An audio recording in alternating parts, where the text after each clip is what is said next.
experimental time-lapse photographic documentation of archaeoastronomical sites for you to say in Wupatki National Monument.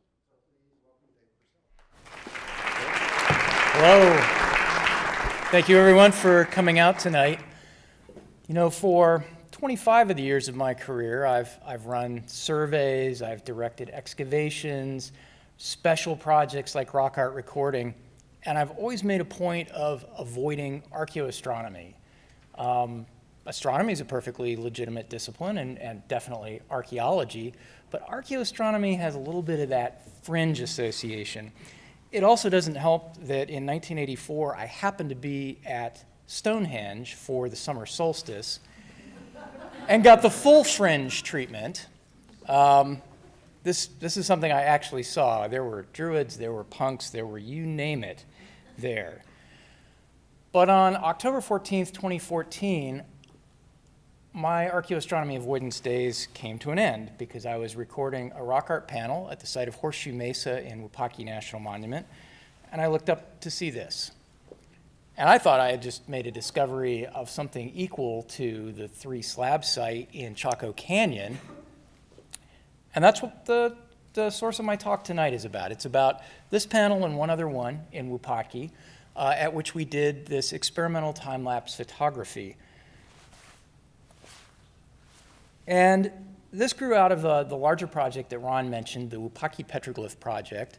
And I want to start off by thanking the ArcandHIS for support of our research on that. This was something that wasn't funded. This was a separate research project from the initial petroglyph project.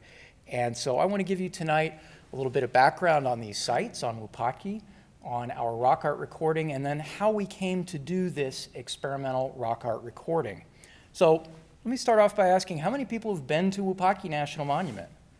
Awesome. For those who haven't, or for those for whom it's been a while, Wupatki is about 40 miles northeast of Flagstaff. As you can see, US Highway 89 forms the western boundary, and the Little Colorado River forms the eastern boundary, which it shares with the Navajo Nation. I want to point out one other important landscape feature here, and that is north to south through the center of Wupatki, there's a cliff. Actually, by Doney Mountain, it's a normal fault with a several hundred-foot offset vertically. As you go further north, this becomes a big tectonic fold that actually extends all the way into southwestern Utah. It's a pretty major structural feature in the Earth's crust. And it is also the location of the sites at which we conducted our petroglyph research.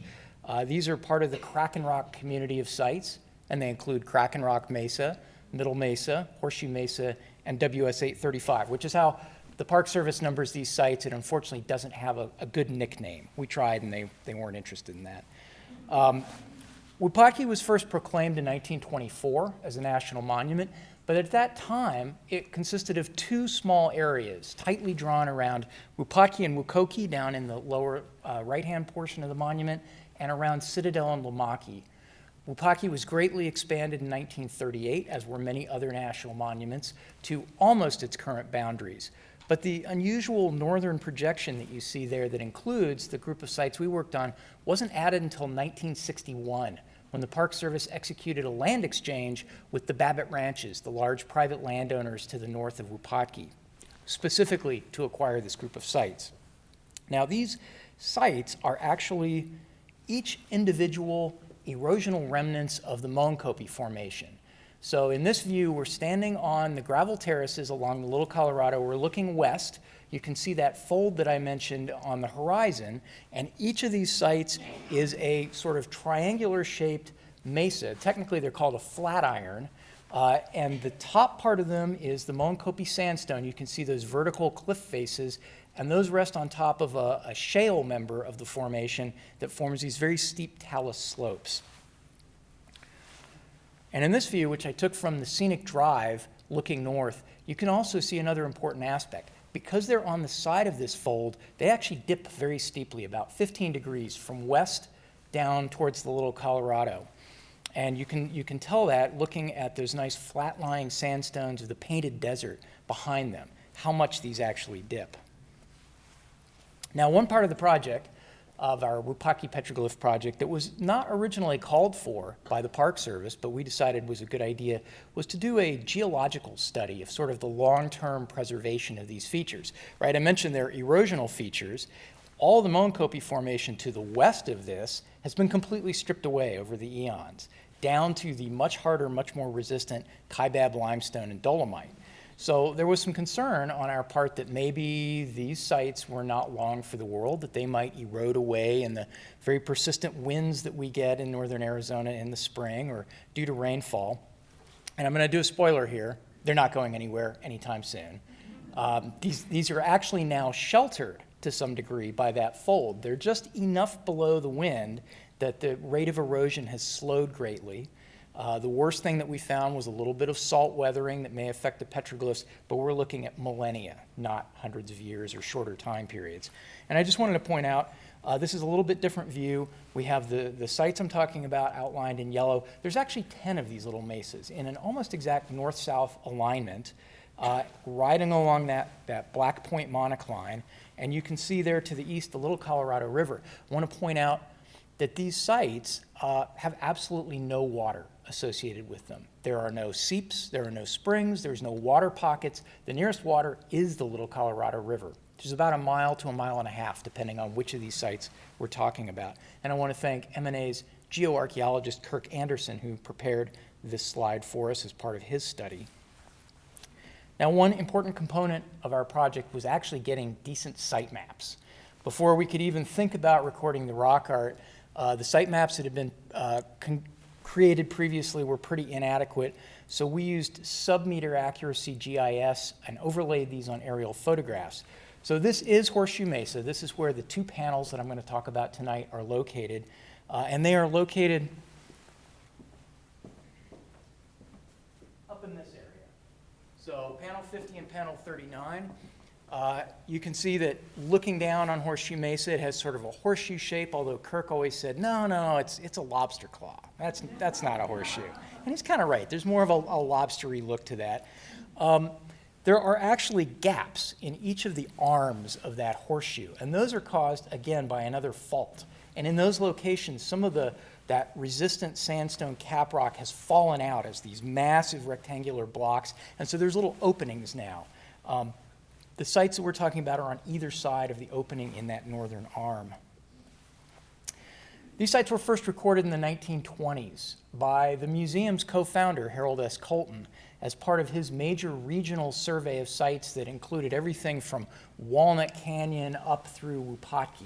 He was trying to figure out how the sites in the Flagstaff area, places like Eldon Pueblo and the Walnut Canyon itself, related to other sites. And he identified this group of sites as a single cohesive contemporaneous community. And one of the things he noted was that their material culture was actually very different from what he was seeing at Eldon Pueblo and Walnut Canyon. And he identified this as basically an intrusion of Kayenta tradition, ancestral Puebloan people, into this area. This is really the southwesternmost group of sites that have this affiliation. And when I say Kayenta, I mean sites up in the area around Sagi Canyon, Marsh Pass, Longhouse Valley, where we think of a lot of big cliff dwellings in the later phases. But this precedes that a little bit. Also want to point out, Colton was a notorious splitter. So each of his sites was a room or two and a couple of rock art panels. These sites were re-recorded in the 1980s during a comprehensive survey of Wupatki National Monument. They ended up recording 2,668 sites within the monument boundaries at that time. But one of the things they did was actually kind of re-aggregate some of Colton's sites. So at this time, they went from being the whole little string of numbers you see there at Horseshoe Mesa to just being Horseshoe Mesa, one cohesive site. And all of these sites date to a very restricted time period in the late 12th and early 13th century. The decorated pottery on these sites is exclusively Flagstaff black on white or walnut black on white, which have a date range of about AD 1130 to 1220. Additionally, one of the things we documented as part of the rock art study is that there are a lot of images of ceramic designs as well as textile designs that use this same Flagstaff black and white design. So the image on the left there is a sherd from Kraken Rock, and the image on the right is actually a rock art panel that's at Horseshoe Mesa itself. Classic Flagstaff black and white design style. And I think, to be honest, based on the very restricted amount of trash that we observed at these sites, that occupation may have been no more than 2 or 3 generations. So a very restricted occupation. Now, the project began in 2014 as just a 1-year baseline documentation and condition assessment at Horseshoe Mesa. And something really, truly unheard of happened. We finished it early and well within our budget. Yeah, I know, there's some people down here. Tom Euler's like, no, that doesn't happen. That never happens. But we were able to get some end-of-the-year money from the Park Service, and they sent us out the next year, 2015, to record Middle Mesa and WS 835. Same thing happened again. And in 2016, as you can see here, we went out to record the final site at Kraken Rock Mesa. And no, we didn't actually move that fast, although a lot of times it felt like we were. I time-lapsed this because I wanted to illustrate another important aspect of this rock art, which is it is tremendously sensitive to the lighting conditions. Some of these panels you can only view in full shade. Some of these are only visible in full sun. And some on this cliff face right here are in such narrow clefts that they only receive sunlight for 5 to 10 minutes a day. So each person, as they were recording, had to be working on 4 or 5 or 6 panels at one time. As you're standing there looking at it, a lot of times the rock art would simply disappear. And you'd have to put that one away and move around to where the lighting conditions had improved. And as Ron mentioned in his introduction, when all was said and done, we recorded 374 panels, 4,004 elements. Now, this is probably a good point to go over a few rock art terms for those people who aren't familiar with them. When I say panel, think of it as an artist's canvas. It's a single bounded group of rock images that that person wanted you to view at one time. And we're fortunate that with these sites, as you could see, those cliff faces make these nice right angle breaks, these upright surfaces. So those were very clearly bounded by the edges of these exposures or breaks in the rock. The only time that we extended a designation of a panel was when the rock art itself went off of one surface around the edge onto another. And then we figured that the artist wanted you to view both of those at the same time. Now, when I say elements, elements include not only rock images like painted rock art, pictographs, or inscribed rock art like petroglyphs. It also included what we think of as utilitarian things, drill holes, tool sharpening grooves, grinding slicks, and we had some of those. As I said, I thought I had found something on par with the Three Slabs site, and many of you may be more familiar with this site by its nickname, the Sundagger site. It is actually properly called the Three Slabs site, and it is the one that is located in Chaco Canyon on the side of Fajada Butte. This was actually discovered by an artist in the early 1970s and then widely publicized, including a television documentary narrated by actor Robert Redford. This got a lot of people very, very excited about finding other similar sites in the Southwest. And during the 1980s and 1990s, people sort of fanned out across the Southwest, including Wupatki, looking for sites that particularly had spirals or concentric circles or things of that nature that had some sort of an interaction with shadows or sun rays, or better, both. We were unaware of this, actually, when we started the project. The documents that related to the archaeoastronomical aspects of this site were in a different part of the Park Service archives than the usual sort of site records that we access before going out on a project. And when we came back, and I was like, oh my God, we just saw the most amazing thing, the museum curator had to say, oh, yeah, we have documents about that. They found that in the 1990s. A little bit disappointed there. But when we started to read those documents, these manuscripts, we were a little bit concerned about overall the scientific rigor, about the fact that really when you look at your calendar and you go out to look at a rock art site on the winter solstice, and very nice that the calendar company has identified that date for you on the calendar, and you see some shadows or sun rays on some rock art, that's kind of the definition of circular reasoning, really. There's a problem there where there's no anticipation of what you might find. You just know that you found it because it's the winter solstice, right? It's got to be real.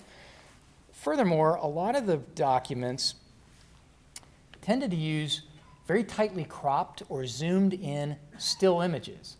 Well, the effects on any archaeoastronomical rock art panel aren't still.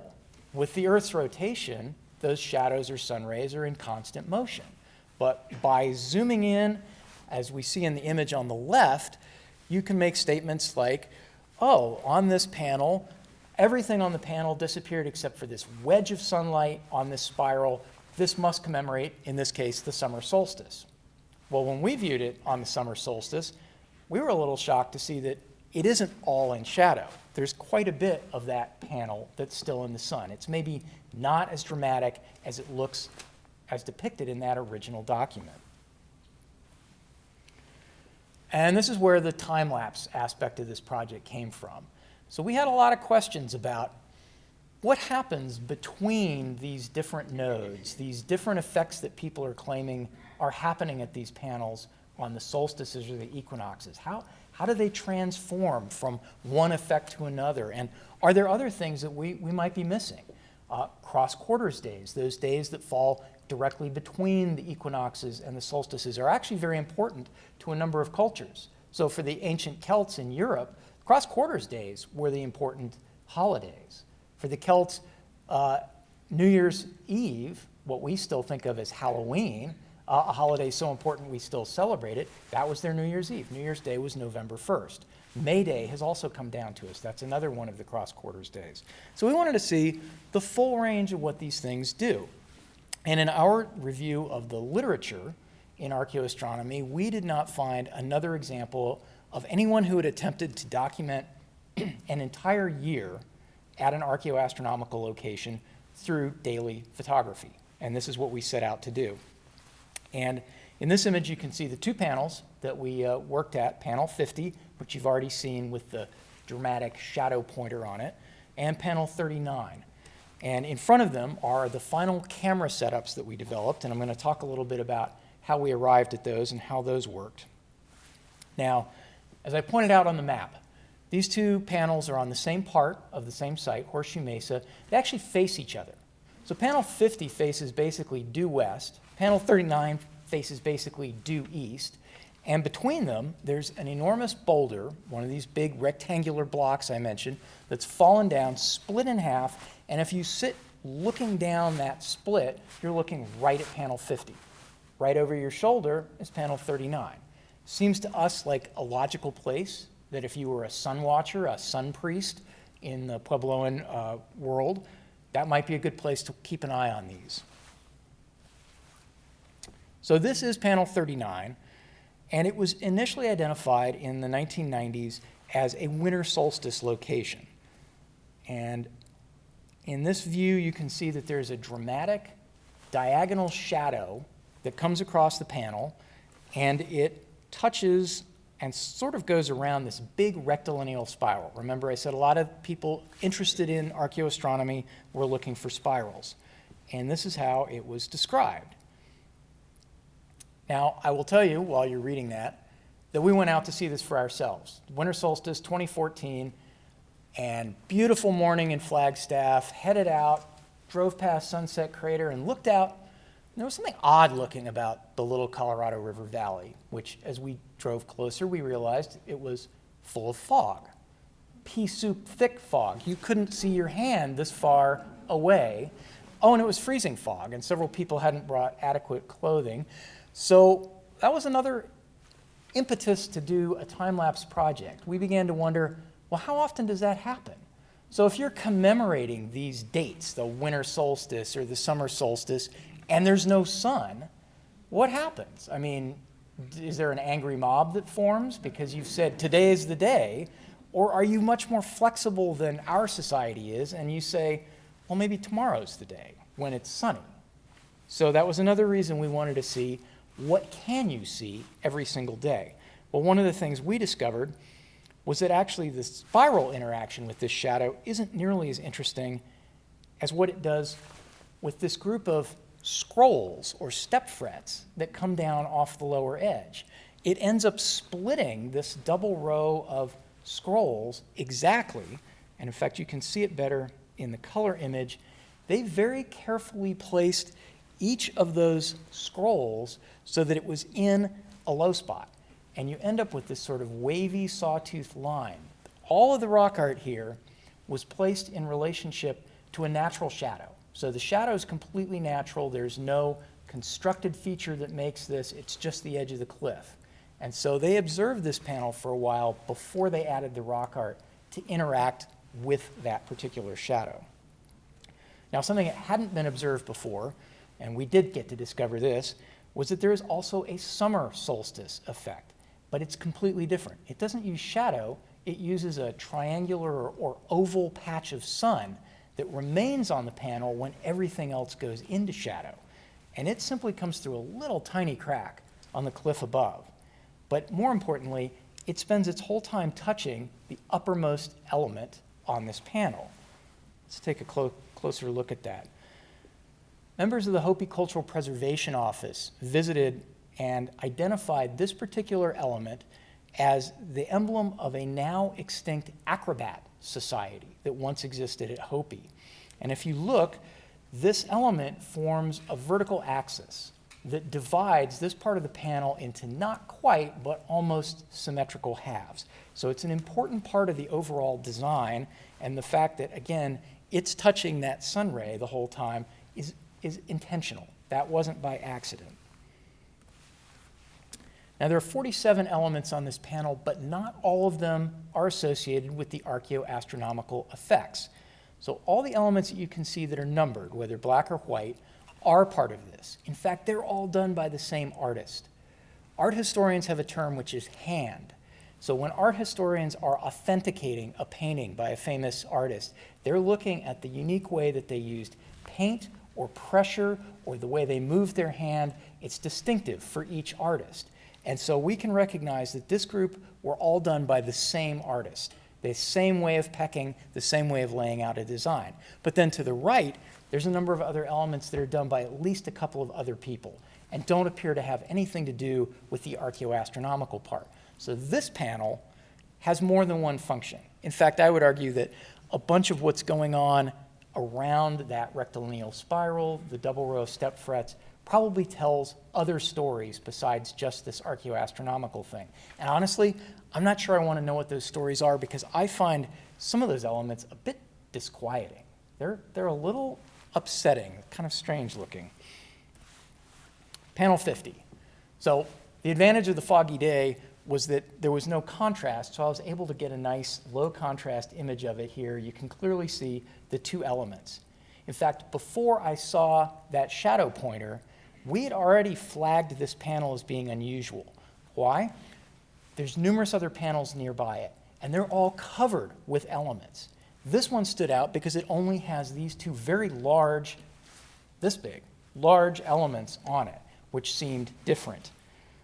And up close, on the left, element 50.1, there's 8 of these discs. They're each about 7 to 9 centimeters. They're very carefully pecked, and in fact, most of them are very lightly abraded over the pecking. On the right, element 50.2 has several things I want to point out. First of all, I said that the rock art effects at these panels are completely natural in terms of the shadows and whatnot. The intentionality of placing this rock art is demonstrated by a series of marks. Right there, there's 5 or 6 little tick marks. Those are design layout marks. That's what an artist does when they have a natural effect like this shadow, and they want to very carefully make sure that that spiral lands in the right place relative to what that shadow is doing. So you make a small series of marks, and then you decide where to center your spiral. Now, the second thing I want to point out is that the inner 6 of the 10 coils are very symmetrical. If you kind of blank out the outer 4, they form a nice circle. They're all very consistent in terms of the thickness of the coils, how far apart they are. The outer 4 end up making this sort of egg shape. I think those were added later. This panel is primarily an Equinox commemorator And they added those outer four so that it would also bring in the winter solstice, as I will show you. And then the last thing is there's a little series of peck marks down at the bottom, right above the scale. When the Hopis looked at this, they said, oh, this is a migration story. They said, for us, these spirals are the indication of a lineage or a clan or a society, and this is their story of journeying around the Southwest. But that little mark at the bottom, that's the people from the red land of the South, the Palakwapi people. So they said, we can identify where they came from. They're not from up here, they're from down south.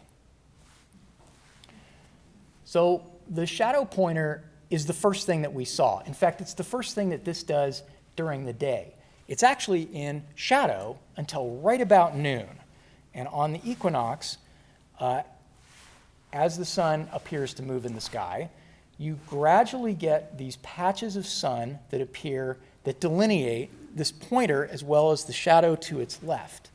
And when that first appears, the tip of that point is right at the bottom of the panel, and it's right through the center of that spiral. It moves off the center of the spiral a little bit as it withdraws up to the gnomon, which is a completely unmodified little inconspicuous nub of rock that makes that amazing point. That's what it does initially on the equinoxes, but that is not all. That second shadow eventually gives way to a third shadow. This I want to show you first, though, is the range of motion that this pointer goes through during the year. As the declination of the sun changes winter to summer, it moves about on that panel. Now, on the summer solstice, it really doesn't interact at all with the spiral. So we don't think that that commemorates the summer solstice. It goes right through the center on the equinox when it begins. On the winter solstice, as it moves up, it comes to touch the upper edge of the spiral. So during the afternoon, that little projection of the cliff above the panel ends up casting a whole series of shadows that group those disks into different numbers or exclude them, depending on how you look at it, whether you're counting the disks that are in the shadow or whether you're looking at the disks that are in the sun. They're segregated into two different groups. And interestingly, the way that shadow moves, it's typically whole disks or disks that are bisected. You don't get like a third of a disk. It's either half or all. Now, I'm convinced that this is a counting device of some sort. Because let's face it, knowing the equinox in Wupatki doesn't do you any good. You're not going to go out and plant anything then. It's cold. It's windy. It's months until you're going to plant anything. So you still need to know, if you've identified the equinox, when you're going to plant. Conversely, it might be a device to count down to something like the equinox if you wanted to be able to say, today is the equinox. Now, some of the research money that the society gave me, I used to try to figure out how this works. And I didn't succeed. What I can tell you is that around the solstices, there's the least complex interactions between the shadow and the disks. So actually on the summer solstice, it's completely in shade all day until the sunset. It's briefly illuminated, and then it's dark again. Winter solstice, it's actually in the sun the entire day. There's no shadow at all, and then the sun sets. Around the equinoxes, there's as many as 26 different groupings of these disks. So it's at its most complex around the equinox. I tried to come up with a thing where you're adding up all these different groups, and it got more and more complex, and it ended up sounding to me like something out of the Da Vinci Code, not a prehistoric counting device. So I gave up on that angle. But I think that there is still some counting aspect to this that we might be able to figure out someday. So not everything on this was a success. Then there's a coincidental effect, right? Remember, these mesas dip steeply. So the western edge of the mesa is quite a bit higher than this panel, which is at the middle of that northern arm. The sun slips behind that before it actually sets behind the horizon. So you get this horizontal shadow that rises up from the ground, at one point touches both of these, and then goes up the panel. This one, I think, is just purely coincidental. We didn't see any evidence that it commemorated anything other than sunset. But for 5 days, again, around the equinoxes, you get a dramatic effect where the sun shines through a little gap in that mesa where just a little boulder has fallen out. Again, totally natural, but you get this dramatic sun ray illuminating it, as you can see here in a time lapse.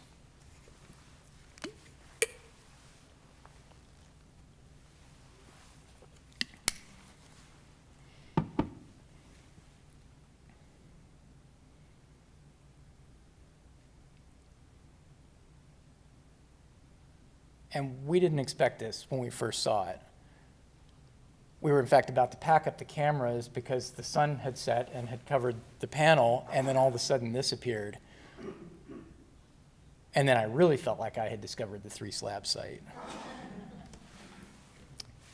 Actually, this is at its peak on the day right after the vernal equinox and the day right before the autumnal equinox, which again, for ancient Puebloans, that might have been the day to celebrate the equinox, not the actual astronomical date. So we ended up coming up with 7 research goals for our time-lapse project.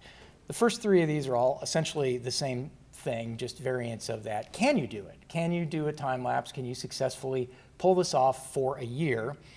And part of the reason we thought we could is that these sites are in the backcountry of Wupatki. And there are locked gates as well as vehicle sensors that will identify if you try to get around those gates to get to these. So we weren't concerned about vandalism or theft of our camera equipment. We were actually more concerned about stuff like wind and rain and sun beating down on these, whether they would actually last a year. So I'm going to go through the results here. In this image, we actually see kind of the steps we went through in building these. When we began this project, there was a huge difference between the cameras that we used, which are basically trail or game cameras of the sort that hunters use to look for animals or biologists use to track animals, and they cost about $100 a piece, and multi-thousand-dollar DSLR bodies with expensive lenses, and then you have to house them in something. These cameras are actually already in a waterproof sealed housing. They're pretty easy to use. We went to our local Home Depot, got some folding metal sawhorses as a nice sturdy mount for these, painted them with some spray paint to match the Moenkopi sandstone, because this is the Park Service. We don't want to have some shiny thing standing out there in the middle of the mesa. And we even tested them out. I had a house that was under construction across the street from me. I time-lapsed it during the winter. Everything worked great except the one day where it shut off, and I thought maybe it had gotten walloped by some snow falling from the top of a ponderosa.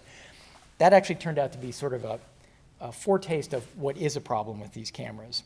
And on the right, my partner Brian Kranzler is dumping some sand from a sandbag. So the backcountry of Wupatki, like the backcountry of all Park Service units, is managed by the Park Service as wilderness area. It's not a designated wilderness area, but they still have to manage it at exactly the same standards. So in a wilderness area, if you try to put down ground stakes and anchor your thing, that's a permanent installation. If I tie it to some sandbags, that's a temporary installation, and they would allow me to do that. So I originally wanted to use 2 of these sandbags per unit. Was really concerned about the wind. Anybody here who's been in Flagstaff in the spring knows what I'm talking about with the wind. They would only let me do 1 each, because that was going to disturb the blah, blah, blah of the drainage. So we ended up, Brian and I each had to carry a 44-pound cast iron Olympic weightlifting weight up to the site, in addition to all the other camera equipment. And this is about a 45-minute one-way hike from our campsite. So it was a big deal to us. And I took the photo there on the right to prove to the Park Service that we had put the sand back where we got it from when the project was over. Now, in addition to the over 250,000 photographs that we ended up with at the end of this project that show all sorts of interesting astronomical effects as well as coincidental effects, we got a few unexpected finds. I've never heard the camera make a sound when it goes off, but obviously it did, because the immature Roadrunner is looking right in the lens. And we also have the shadow pointer pointing at the Roadrunner. So apparently it marks Roadrunner migrations as well as solar events. Now, we did end up with a fair number of days where the cameras stopped working. And most of these seem to be in cold weather or windy weather. You might have noticed in the photographs I showed of our development that there were these sort of U-shaped covers. I created those for the cameras because I was very concerned about the sun. We had been out there for 3 summer solstices. It was 106, 110, 108. Now I realize that that's just a balmy day in Tucson, but day after day, I wasn't sure these cameras were going to survive that kind of temperature, especially with the sun beating down directly on them. I was also concerned about hailstorms. So I figured if I had a barrier between the camera and those sort of events, they would do better. I think instead, they actually acted as sails, and they accentuated the vibration of the wind, because I have several segments of photography where you can see the camera is moving around a lot, and then off it goes, black. In the end, we ended up only missing 5 calendar days, though, that were not covered. We were able to get a couple of extensions of when we had the cameras out there, and so in the end, we didn't lose any significant amount of data. But that is a problem with these. Otherwise, the programming, ease of use, all of that, they work very well. And then this, I think, is really something that came out as probably the biggest finding. We went out concerned about dates, the date of the winter solstice or the date of the cross quarters days. Well, when we began to look at how these effects were displayed, and what I did was I took the time date stamps that are on the bottom of all those images and I entered those into an Excel spreadsheet. Beginning of the effect, peak effect, end of the effect, and any other information. And we discovered that the same effect that's visible on the winter solstice is visible for 55 days on either side of that date of the winter solstice. Same exact thing with the summer solstice. Maybe the ancestral Puebloan people weren't so concerned about a day on a calendar since they didn't have that kind of calendar. Maybe they were more concerned about seasons, documenting an entire season. And I thought, you know, I've seen that image somewhere before. Well, I graphed it onto the top of a diagram that Alfonso Ortiz drew in 1969 showing the Tewa Pueblo concept of the year. Now, it's important for the Tewas. These are the northern Rio Grande Pueblos because they have a dual moiety society, dual political structure. Different people are in charge in the winter than are in charge in the summer.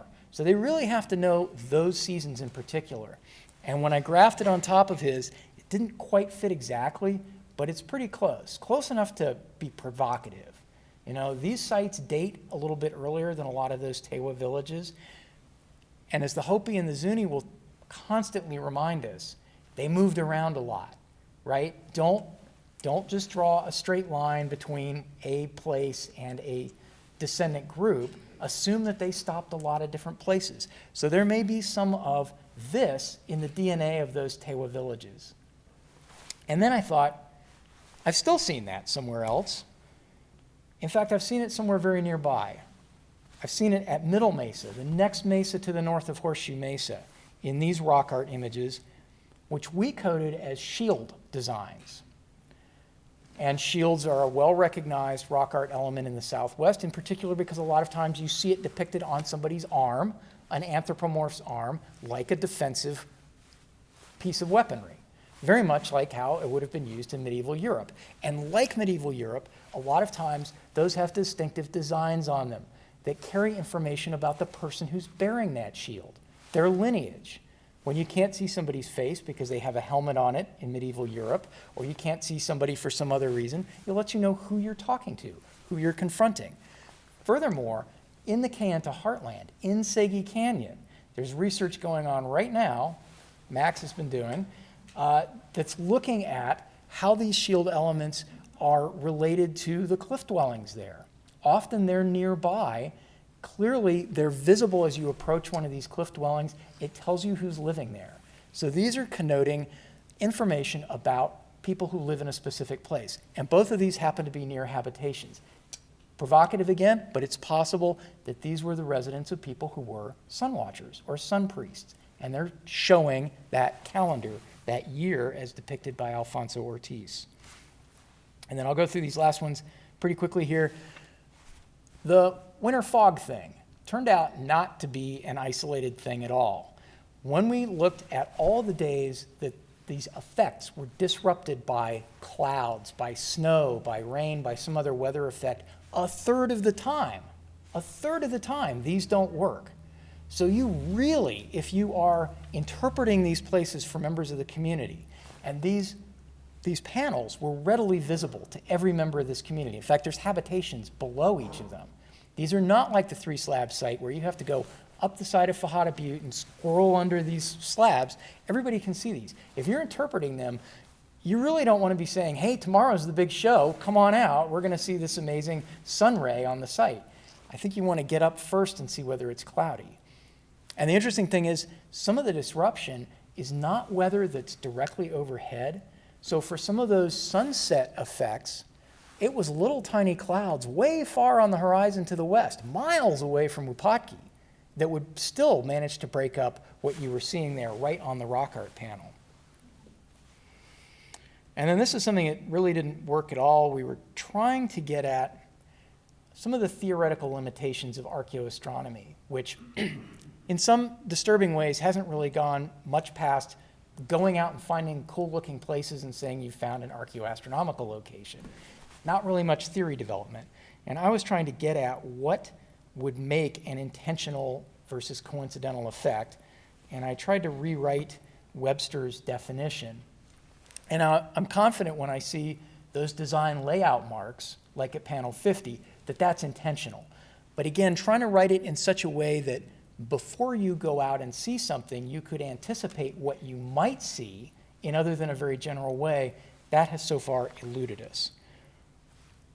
And my final take on it was the recognition that when you're reading the archaeoastronomical literature, a lot of people who have documented these places treat them as binary. They are not an archaeoastronomical location. But let's face it, there's a continuum from places that, hey, they never get the sun, to Stonehenge, to the 3-slab site at the other end, places that are spectacularly intentional archaeoastronomical locations. So I tried to come up with a weighted ranking system. And I tried it out with our 2 panels here, and clearly panel 50 has much higher rank than panel 39. What I don't have yet is the information on the 3-slab site to plug it into this and see how it fits. But that is my report on experimental time-lapse photography at Wupatki National Monument.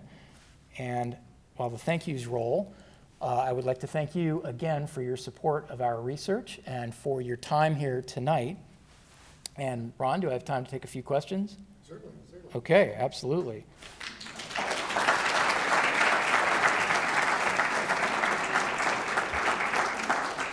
Who wants to look at a blank screen? This is clouds forming over Middle Mesa. So are there any questions? Oh, I've bludgeoned you into submission. Good. Time to go get a beer then. Thank you. No? Ben. So how does that, you put the Tewa calendar, the season calendar up there, but how does that relate to like the Hopi calendar, since Hopi's like right there? Interestingly, it doesn't. So Hopi, not at all interested in the equinoxes, much more interested in the solstices. And Hopi itself doesn't really use this sort of rock art imaging to document celestial events. They use the actual horizon. So from Walpi, their calendar is the San Francisco peaks and all of the little cinder cones, and there's places where the winter solstice lines up and all of that. And yeah, I should mention that there's really 2 ways of looking at archaeoastronomical locations. There are the horizon imaging ones, like Stonehenge, and there's ones where you're looking at something closer, like a rock art panel with shadows or sunlight cast on it. But yeah, no, the Hopi, this doesn't align that well with how they do it, and that's a good question that I can't answer further. Anyone else? Yes. So from what I understand, that you're saying that that group of mesas that you study is basically a different culture than the ones Wupatki and the other ones. Yeah, so in Wupatki National Monument, there's really remains of 3 cultures that archaeologists recognize. There's the Sinawa, who are the ones that are at Walnut Canyon and at Tuzagut down in the Verde Valley, sites like that. There's the Kayenta tradition, which is, again, mostly affiliated with northeastern Arizona. And then there's a group called the Kohonina, who are mostly to the north and west of the San Francisco peaks. But all three groups, there's sites affiliated with all three of them in the Wupatki area. And that's one of the leading theories as to why there's so many sites there. There's a lot of people coming together and interacting right there. So that's a good question. Thank you. On those 8 dots on panel 50, did you get any Hopi interpretations of those? No, unfortunately, the Hopi came out and spent a few hours with us. And they got partially sidetracked by one panel where there's huge spirals with landlines and lots of other stuff. We didn't get a chance to have them look at every single thing we had found. And unfortunately, they came out pretty early in this project, so we hadn't even fully documented all of these panels yet at that time. It would be really helpful to bring them out again, maybe a little bit more of a calm day, and have them look at some of these again specifically. Yes, any other questions? For the spiral, the circular, was the ring spacing 2 days or something like that, so that if the equinox was cloudy, but it was sunny 2 days away from the equinox, it would be on the ring next to it? You know, I had not even contemplated that. I can go back and look at my spreadsheet, because it has it by minutes and seconds, and see where the tip of that pointer shows up. That's a very good observation. Thank you. I will look into that. Here in the Iron Forest, the rings are spaced 2 days and 3 days. Sometimes there's 2 gnomons, and one gnomon does 2 days and the other does 3 days. So you get this nice spiral that is both. That's good to know. Yeah. No, that's, hey, learning something new. Any other questions? All right. Well, thank you. Thank you very much.